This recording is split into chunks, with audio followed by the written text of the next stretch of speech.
तर आता आम्ही आलो आहोत तिथं जेवायला, पोटाची भूक शांत करायला.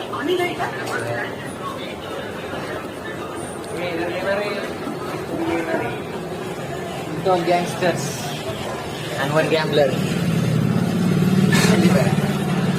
एका दिवसात 600-700 रुपये काढणारे. मस्त जागी आला सपोर्टर पैसे लावणारे.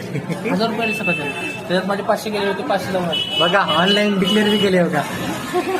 आता वाजले 5 आणि आम्ही आता चाललो ओमकारेश्वरच्या दर्शनासाठी. आंघोळ करून बरं, असं तसं नाही. सकाळी 4 वाजता तो आंघोळ केला नाही नाही गेली. आणि बघून चले रे आणि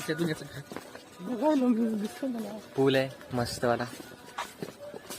लाईट आहे झाकात वाली काय लेम लाईट हवे जिव्या. एकदम भयानक असं नर्मदा नदीचं पाणी एकदम थंडगार.